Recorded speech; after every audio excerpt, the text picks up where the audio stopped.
Olá, Imaginators! Como vocês estão? Espero que vocês estejam bem. Hoje nós vamos começar a leitura do livro As 48 Leis do Poder. Não se esqueça de curtir muito esse audiobook, se inscrever no canal e também ativar o sininho, porque todas as vezes que eu postar novos vídeos, vocês receberão a notificação pelo YouTube, tá bom? Nos siga também lá no Instagram, @_imagine o final.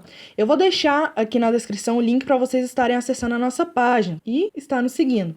Lá eu sempre tô postando os lançamentos 2020, avisando vocês quando eu lanço um novo capítulo do audiobook aqui no canal do YouTube, interajo com vocês, enfim, nos segue lá que eu vou estar te esperando. E o último pedido que eu tenho para fazer para vocês antes da gente começar o audiobook é se vocês tiverem algum interesse em adquirir, seja o livro que a gente faz aqui, o audiobook para vocês, seja algum livro que eu lanço na nossa página no Instagram, se vocês quiserem solicitar, seja nos comentários, ou seja no direct, podem estar me pedindo que eu vou enviar o link para vocês estarem adquirindo, tá bom? Diretamente pela Amazon, porque dessa forma vocês vão estar ajudando muito o canal, curtindo, se inscrevendo, compartilhando nosso vídeo, enfim. Sem mais delongas, vamos começar a leitura do livro As 48 Leis do Poder, de Robert T. Greene e Joseph Elfers. E não se esqueça, deite-se, feche os olhos, ouça e imagine o final. Lei número 1. Não ofusque o brilho do mestre. Faça sempre que as pessoas acima de você se sintam confortavelmente superiores, querendo agradar ou impressionar. Não exagere exibindo seus próprios talentos ou poderá conseguir o contrário, inspirar medo e insegurança. Faça com que seus mestres pareçam mais brilhantes do que são na realidade. Todos têm as mesmas inseguranças. Quando você se expõe ao mundo e mostra os seus talentos, é natural que isso desperte todos os tipos de ressentimentos, invejas e outras manifestações de insegurança. É de se esperar que isso aconteça. Você não pode passar a vida preocupando com os sentimentos mesquinhos dos outros. Mas com quem está acima de você, é preciso adotar outra abordagem. Quando se trata de poder, brilhar mais do que o mestre talvez seja o maior erro. Quem conquista um alto status na vida é como os reis e rainhas. Quer se sentir seguro na sua posição e superior aos que cercam em inteligência, perspicácia e charme. É uma falha de percepção mortal, porém comum, acreditar que exibindo e alardeando os seus dons e talentos você está conquistando o afeto do Senhor. Ele pode fingir apreço, mas na primeira oportunidade vai substituir você por alguém menos brilhante, atraente e ameaçador. 2 regras. Primeira, é possível, inadvertidamente, brilhar mais do que o Senhor sendo simplesmente você mesmo. Existem senhores que são mais inseguros do que outros. A lição é simples: se não for possível evitar ser charmoso e superior, você deve aprender a evitar esses monstros de vaidade. É isso, ou descobrir um jeito de apagar as suas boas qualidades quando estiver com o superior. Segunda, não imagine que pode fazer tudo o que quiser só porque o Senhor gosta de você. Livros inteiros poderiam ser escritos sobre favoritos que caíram em desgraça por considerar garantindo o seu status por ousar brilhar. Sabendo dos perigos de brilhar mais do que o seu Senhor, você pode tirar vantagem desta lei. Primeiro você precisa elogiar e cortejar o seu Senhor. A bajulação explícita pode ser eficaz, mas tem seus limites. É por demais direita e óbvia e causa má impressão aos outros cortesãos. Cortejar discretamente é muito mais eficaz. Se você é mais inteligente do que o seu senhor, por exemplo, aparente o oposto. Deixe que ele pareça mais inteligente do que você. Mostre ingenuidade. Faça parecer que você precisa da habilidade dele. Cometa erros inofensivos que não afetarão você a longo prazo, mas lhe darão chance de pedir a sua ajuda. Os senhores adoram essas solicitações. O mestre que não consegue presenteá-lo com sua experiência pode deixar cair sobre você a sua ira e má vontade. Se as suas ideias são mais criativas do que as do seu mestre, atribua-as a ele de maneira mais pública possível. Deixe claro que seu conselho está simplesmente repetindo um conselho dele. Se você for mais esperto do que seu mestre, tudo bem em representar o papel de bobo da corte, mas não faça parecer frio e mal-humorado em comparação. Apague um pouco seu senso de humor se necessário e descubra como fazer parecer que é ele que está divertindo e alegrando os outros. O inverso. Você não pode ficar se preocupando em não aborrecer todas as pessoas que cruzam seu caminho, mas deve ser seletivamente cruel. Se o seu superior é uma estrela cadente, não há perigo nenhum brilhar mais do que ele. Não tenha misericórdia. Seu Senhor não teve escrúpulos na sua ascensão a sangue frio até o topo. Calcule a força dele. Se for fraco, apresse discretamente a sua queda. Supere-o. Seja mais encantador, mais inteligente do que ele nos momentos-chave. Se ele for muito mais fraco e estiver prestes a cair, deixe a natureza seguir o seu curso. Não arrisque brilhar mais do que um superior frágil. Pode parecer crueldade ou despeito. Mas se o seu Senhor está firme na sua posição e você sabe que é mais capaz do que ele, tenha paciência e espere o momento mais propício. O curso natural das coisas é o poder acabar enfraquecendo. O seu Senhor cairá um dia, e se jogar direto, você vai sobreviver e um dia brilhar mais do que ele. Evite brilhar mais do que o seu Senhor. Toda superioridade é odiosa, mas a superioridade de um súdito com relação ao seu príncipe não só é estúpida, como fatal. Baltazar Graciano. Lei número 2. Não confie demais nos amigos, aprenda a usar os inimigos. Cautela com os amigos, eles o trairão mais rapidamente, pois são com mais facilidade levados à inveja. Eles também se tornam mimandos e tirânicos. Mas contrate um ex-inimigo e ele lhe será mais fiel do que um amigo, porque tem mais a provar. De fato, você tem mais o que temer por parte dos amigos do que dos inimigos. Se você não tem amigos, descubra um jeito de tê-los. Ninguém acredita que um amigo possa trair. Amigos são como os dentes e a mandíbula de um animal perigoso. Se você não toma cuidado, eles acabam mastigando você. É natural querer empregar os amigos quando você mesmo está passando por dificuldades. O mundo é árido e os amigos os suavizam. Além do mais, você os conhece. Por que depender de um estranho quando se tem um amigo à mão? O problema é que nem sempre se conhece os amigos tão bem quanto imagina. Eles costumam concordar para evitar discussões, disfarçam suas qualidades desagradáveis para não se ofenderem mutuamente. Acham graça demais nas piadas uns dos outros, visto que a honestidade raramente reforça a amizade. Você talvez jamais saiba o que um amigo realmente sente. Eles dirão que gostam de poesia, adoram a música, invejam seu bom gosto para se vestir. Talvez estejam sendo sinceros, com frequência não estão. Quando você decide contratar um amigo, aos poucos vai descobrindo as qualidades que ele ou ela estava escondendo. Curiosamente, é o seu ato de bondade que desequilibra tudo. As pessoas querem sentir que merecem a sorte que estão tendo. O recibo por um favor pode ser opressivo. Significa que você foi escolhido porque é um amigo, não necessariamente porque merece. Existe quase um ato de condescendência no ato de contratar os amigos que no íntimo os aflige. O dano vai surgindo lentamente. Um pouco mais de honestidade, lampejos de inveja, ressentimento aqui e ali. E antes que você perceba, a amizade se foi. Quanto mais favores e presentes você distribuir para reavivar a amizade, menos gratidão receberá em troco. A ingratidão tem uma longa e profunda história. Ela tem demonstrado seus poderes há tantos séculos que é realmente interessante que as pessoas continuem subestimando-os. Melhor prestar atenção. Se você nunca espera a gratidão de um amigo, vai ter uma agradável surpresa quando eles se mostrarem agradecidos. O problema de usar ou contratar amigos é que isso inevitavelmente limitará o seu poder. É raro um amigo ser a pessoa mais capaz de ajudar você. E afinal, capacidade e competência são muito mais importantes do que sentimentos de amizade. Todas as situações de trabalho exigem uma certa distância entre as pessoas. Você está tentando trabalhar, não fazer amigos. A amizade, real ou falsa, só obscurece esse fato. A chave do poder, portanto, é a capacidade de julgar quem é o mais capaz de favorecer os seus interesses em todas as situações. Guarde os amigos para a amizade, mas para o trabalho prefira os capazes e competentes. Seus inimigos, por outro lado, são uma mina de ouro escondida que você deve aprender a explorar. Como disse Lincoln, você destrói um inimigo quando faz dele um amigo. Sem inimigos à nossa volta, ficaremos preguiçosos. O inimigo nos calcanhares aguça a nossa percepção, nos mantém concentrados e alertas. Às vezes, então, é melhor usar os inimigos como inimigos mesmo, em vez de transformá-los em amigos ou aliados. Um inimigo nitidamente definido é um argumento muito mais forte a seu favor do que todas as palavras que você conseguir usar. Jamais deixe que a presença de inimigos o perturbe ou aflinja. Você está muito melhor com um ou dois adversários declarados do que quando não sabe quem é o seu verdadeiro inimigo. O homem de poder aceita o conflito. usando o inimigo para melhorar a sua reputação como um lutador seguro, em quem se pode confiar em épocas incertas. O inverso.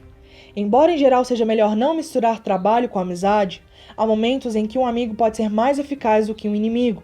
Um homem de poder, por exemplo, frequentemente precisa fazer um trabalho sujo, mas para salvar as aparências é melhor deixar que outros façam isso por ele.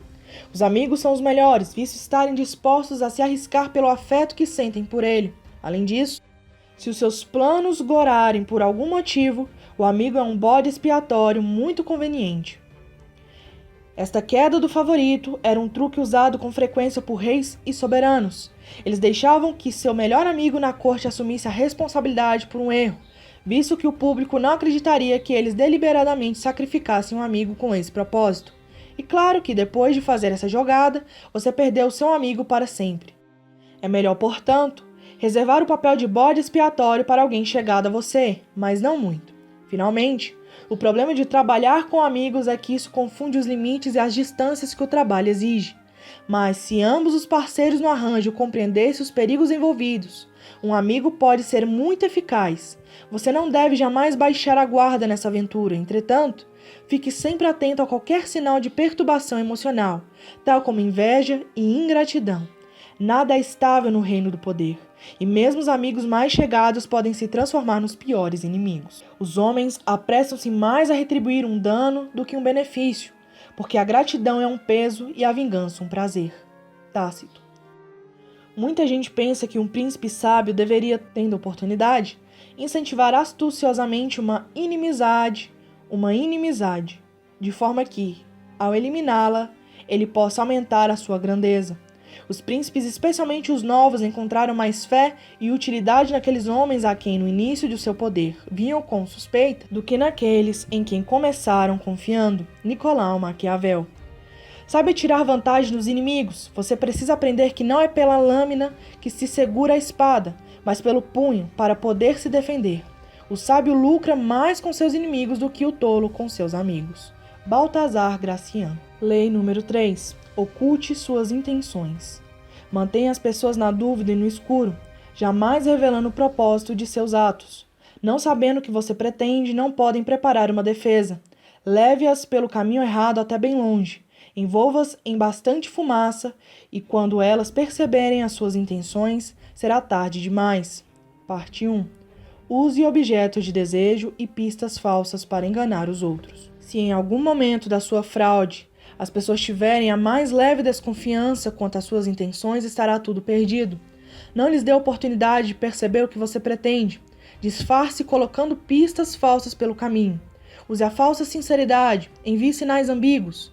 Invente objetos de desejo desorientadores. Incapazes de distinguir o falso do verdadeiro, elas não podem ver o seu objetivo real. As pessoas, na sua maioria, são como um livro aberto. Elas dizem o que sentem, não perdem oportunidade de deixar escapar opiniões e constantemente revelam seus planos e intenções. Elas fazem isso por vários motivos. Primeiro, é fácil e natural querer sempre falar dos próprios sentimentos e planos para o futuro. É difícil controlar a língua e monitorar o que se revela. Segundo, muitos acreditam que, sendo honestos e francos, estão conquistando o coração das pessoas e mostrando a sua boa índole. Eles estão imensamente iludidos. A honestidade é, na verdade, uma faca sem fio, mais sangra do que corta. A sua honestidade provavelmente vai ofender os outros. É muito mais prudente medir as suas palavras, dizer às pessoas o que elas querem ouvir, em vez da verdade nua e crua que é o que você sente ou pensa. Mais importante, sendo despudoradamente franco, você se torna tão previsível e familiar que é quase impossível inspirar respeito ou temor, e a pessoa que não desperta esses sentimentos não acumula poder. Se você deseja poder, ponha imediatamente a honestidade de lado e comece a treinar a arte de dissimular suas intenções. Domine a arte e você prevalecerá sempre. Elementar para a habilidade de ocultar as próprias intenções é uma simples verdade sobre a natureza humana. Nosso primeiro instinto é sempre o de desconfiar nas aparências. Não podemos sair por aí duvidando da realidade do que vemos e ouvimos. Imaginar constantemente que as aparências ocultam algo mais nos deixaria exaustos e aterrorizados. Isso faz com que seja relativamente fácil ocultar as próprias intenções.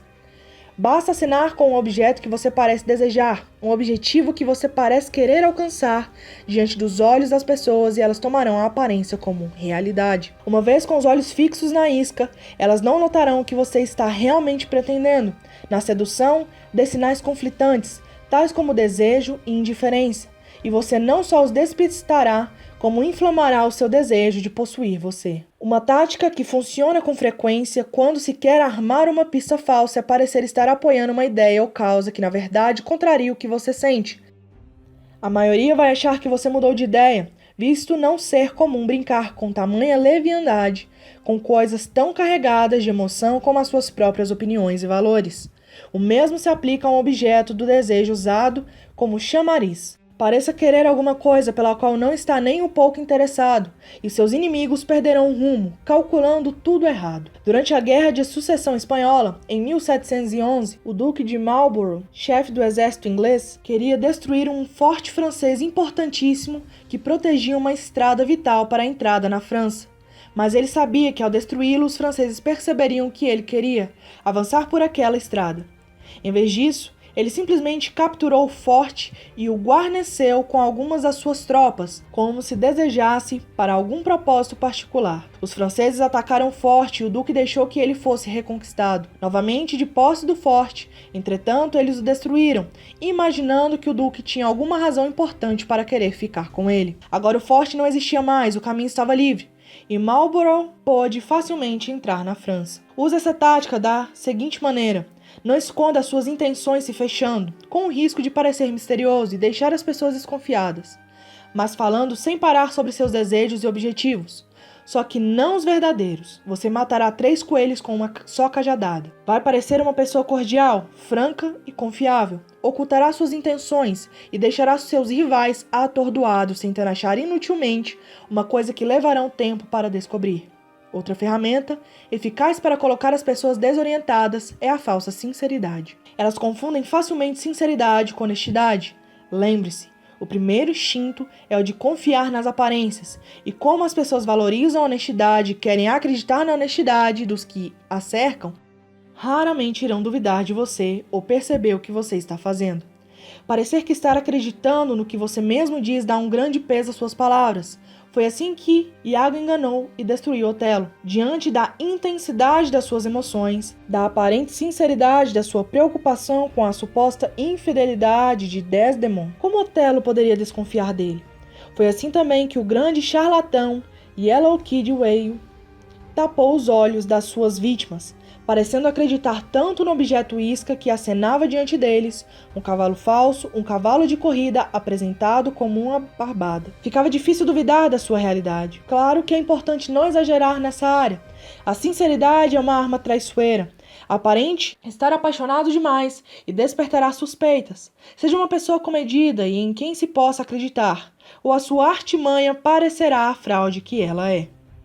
Para que a sua falsa sinceridade seja uma arma eficaz ocultando as suas verdadeiras intenções, adote a fé na honestidade e na franqueza como valores sociais importantes. Faça isso da forma mais pública possível. Enfatize a sua posição quanto a isso, divulgando ocasionalmente alguma ideia sincera, mas só aquela realmente sem importância ou irrelevante, é claro. O ministro de Napoleão, Talleyrand, era mestre em despertar a confiança das pessoas revelando um suposto segredo. Essa confiança fingida, a isca, despertava em seguida a confiança verdadeira do outro. Lembre-se, os maiores impostores fazem de tudo para encobrir suas virtudes traiçoeiras. Cultivam um ar de pessoa honesta numa área para disfarçar a sua desonestidade em outras. A honestidade é simplesmente mais uma isca no seu arsenal. Parte 2. Disfarce as suas ações entre as cortinas de fumaça. Trapacear é sempre a melhor estratégia, mas as melhores trapaças exigem uma cortina de fumaça para distrair a atenção das pessoas do seu verdadeiro propósito. O exterior afável, como a inescrutável cara de pau, e quase sempre a cortina de fumaça perfeita, escondendo suas intenções por trás do que confortável e familiar. Se você conduzir a vítima por um caminho desconhecido, ela não perceberá que você está levando para uma armadilha. Lembre-se, os paranoicos e desconfiados são os mais fáceis de enganar. Conquiste a sua confiança numa área e você terá a cortina de fumaça que turva a visão deles em outra. deixando que você se aproxime de manso e os arraste com um golpe devastador. Um gesto prestativo ou aparentemente honesto, ou que sugira a superioridade do outro, essas são táticas diversionistas perfeitas. Adequadamente montada, a cortina de fumaça é uma arma poderosíssima. Se você acha que os trapaceiros são aquela gente pitoresca, que ilude com mentiras elaboradas, histórias incríveis, está muito enganado. Os maiores impostores são os que utilizam uma fachada suave e invisível que não chama a atenção. Eles sabem que gestos e palavras extravagantes levantam logo suspeita. Pelo contrário, eles envolvem o seu objetivo numa aura familiar, banal e inofensiva. Depois que você tiver atraído a atenção das suas vítimas para o familiar, elas não notarão a fraude que está ocorrendo pelas suas costas. A origem disso está numa verdade muito simples. As pessoas só conseguem focalizar uma coisa de cada vez. E realmente muito difícil para elas imaginar que a pessoa suave e inofensiva com quem estão lidando está ao mesmo tempo tramando outra coisa. Quanto mais cinza e uniforme a fumaça da sua cortina, melhor ela esconde as suas intenções. Nas iscas e pistas falsas discutidas na parte 1, você distrai ativamente as pessoas. Na cortina de fumaça, você ilude a sua vítima, atraindo-a para a sua teia. Por ser tão hipnótica, esta é com frequência a melhor maneira de dissimular suas intenções. A forma mais simples de cortina de fumaça é a expressão facial. Por trás de um exterior brando, ilegível, podem estar sendo tramados todos os tipos de ações violentas e prejudiciais, sem serem percebidas. Esta é uma arma que a maioria dos homens poderosos na história aprendem a usar à perfeição. Dizem-se que ninguém era capaz de ler o rosto de Franklin Roosevelt. O barão James Rothschild teve por hábito, durante toda a sua vida, disfarçar o que estava realmente pensando com sorrisos afáveis e olhares indefiníveis. Stendhal escreveu a respeito de Talleyrand. Jamais o rosto serviu tão pouco de barômetro. Henry Kissinger fazia seus adversários numa mesa de negociação chorar de tédio, com seu tom de voz monótono, seu olhar inexpressivo, seus detalhamentos intermináveis. E aí, quando já estavam com o olhar esgazeado, ele os atingia de repente com uma relação de termos ousados. Apanhados desprevenidos, intimidavam-se facilmente. Como explica o manual de pôquer, na sua vez de jogar, o bom jogador raramente é um ator. Pelo contrário, ele pratica um comportamento frio que minimiza os padrões legíveis, frustra e confunde os adversários e permite mais concentração. Um conceito adaptável à cortina de fumaça pode ser praticado em vários níveis, todos jogando com os princípios psicológicos da distração e da desorientação. Uma das cortinas de fumaça mais eficazes é o gesto nobre. As pessoas querem acreditar que gestos aparentemente nobres são autênticos, porque é uma crença agradável. Elas raramente notam como eles enganam. O comerciante de peças de arte Joseph Douvan se viu certa vez diante de um terrível problema. Os milionários que pagavam tão bem por seus quadros não tinham mais tanto espaço nas suas paredes, e com os impostos sobre a herança subindo cada vez mais, parecia pouco provável que continuassem comprando. A solução foi a National Gallery of Art, em Washington, que Douvan ajudou a criar em 1937, conseguindo que Andrew Mellon doasse a sua coleção. A National Gallery era a fachada perfeita para Douvan. Num só gesto, seus clientes fugiram aos impostos, abriram espaço nas paredes para novas aquisições e reduziam o número de quadros no mercado, mantendo a pressão que aumentava o seu preço. Tudo isso enquanto os doadores aparentavam ser benfeitores da sociedade. Outra cortina de fumaça eficaz é o padrão quando se estabelece uma série de ações que seduzem a vítima e a fazem acreditar que as coisas continuarão sempre da mesma maneira. O padrão joga com a psicologia da expectativa. Nosso comportamento se encaixa no padrão, ou assim gostamos de pensar. Em 1878, o barão ladrão americano Jay Gould criou uma empresa que começou a ameaçar o monopólio da companhia de telégrafos Western Union. Os diretores da Western Union resolveram comprar a empresa de Gould. Foi preciso dispor de uma quantia considerável, mas eles achavam que tinham conseguido se livrar de um irritante adversário. Poucos meses depois, entretanto, Gould estava lá de novo, queixando-se de que fora tratado injustamente. Ele abriu uma segunda empresa para competir com Western Union e a sua nova aquisição. A mesma coisa voltou a acontecer. A Western Union comprou a empresa para fazer com que ele calasse a boca. Logo, o padrão voltou a se repetir pela terceira vez, mas agora Gold atacou na jugular. De repente, ele iniciou e logo conseguiu uma sangrenta tomada de controle hostil da West Union. Ele tinha estabelecido um padrão que iludiu os diretores da empresa, fazendo-os achar que o seu objetivo era ser comprado por um preço razoável. Depois de comprar, eles relaxavam e não percebiam que estavam, na verdade, apostando mais alto. O padrão funcionava muito bem, porque a pessoa se ilude esperando o contrário do que você está realmente fazendo. Outra franqueza psicológica que serve de base para se construir uma cortina de fumaça é a tendência que as pessoas têm de confundir a aparência com realidade. A ideia de que alguém parece fazer parte do seu grupo é porque faz realmente. Esse hábito faz da camuflagem uma fachada muito eficaz. O truque é simples, você simplesmente se mistura com as pessoas ao seu redor. Quanto mais você se misturar, menos suspeito se tornará. Durante a Guerra Fria, das décadas de 1950 a 1960, como hoje se sabe, muitos funcionários públicos britânicos passaram informações secretas para os soviéticos. Ninguém descobriu nada durante anos porque eles eram aparentemente sujeitos honestos. Tinham frequentado boas escolas e se adequavam perfeitamente ao modelo da rede de ex-alunos de escolas de prestígio. A mistura é a cortina de fumaça perfeita para a espionagem. Quanto mais você se misturar, melhor conseguirá disfarçar suas intenções. Lembre-se, é preciso paciência e humildade para apagar as suas cores brilhantes e colocar a máscara da pessoa insignificante. Não se desespere por ter de usar essa máscara apagada. Quase sempre é a sua ilegibilidade que atrai os outros e faz você parecer poderoso. O inverso. Não há cortina de fumaça, pista falsa, insinceridade ou outra tática diversionista, qualquer que disfarce as suas intenções se você já tiver fama de impostor. Com a idade e o sucesso que você vai alcançando, se torna cada vez mais difícil disfarçar a sua esperteza. Todos sabem que você é dissimulado. Continue bancando o ingênuo e corra o risco de parecer um grande hipócrita, o que limitará seriamente o seu espaço de manobra. Nesses casos, é melhor assumir, aparentar ser um patife honesto, ou melhor, um patife arrependido. Não só vão admirá-lo por sua franqueza, como, o que é mais estranho e maravilhoso, você vai conseguir continuar com as suas artimanhas. À medida que ia ficando mais velho, P.T. Barnum, o rei da fraude, no século XIX, foi aprendendo a aceitar a sua reputação de grande impostor.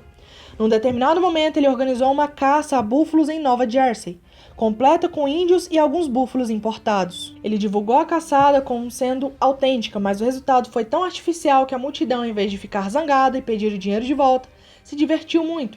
Eles sabiam que Barnum trapaceava o tempo todo. Era o segredo do seu sucesso e gostavam dele por isso. Aprendendo a lição, Barnum parou de esconder as suas artimanhas, chegando até a revelar suas fraudes numa autobiografia.